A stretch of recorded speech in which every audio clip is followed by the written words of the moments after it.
My name is Ghazi Lemlefi, and I'm an ethnomusicologist at New York University. What sparked my interest in Uncollectible was the connection it had to my work.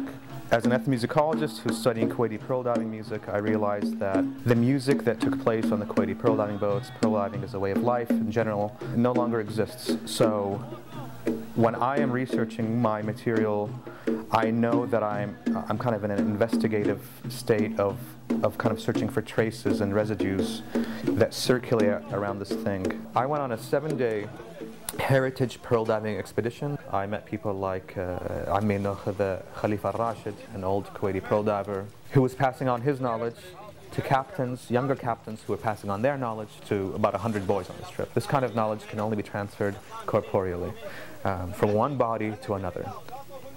The first thing I heard in the morning was the sounds of call to prayers, followed by the few rustling people making their way to a local mosque, followed by a tent that was a kitchen, people making breakfast, listening to them make their preparations, and also listening to the young captains wake up all the young boys.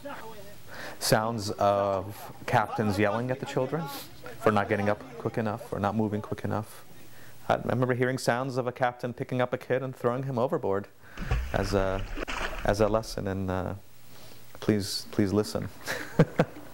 And of course, the sounds of birds, the sounds of the sea when we're out there, especially when we're anchored, and sometimes the sounds of nothing. Conversation on the ships between the crew, you know, who wants to make tea, and you'd hear, you know, little, you know, stikanat, whatever, like little saucers, tea saucers. The first day we opened up the oysters after pearl diving.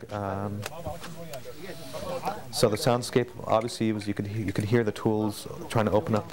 These kids trying to, like, you know, pry open these oysters. What drew me to the subject matter of Kuwaiti pearl diving music was not just because I come from Kuwait.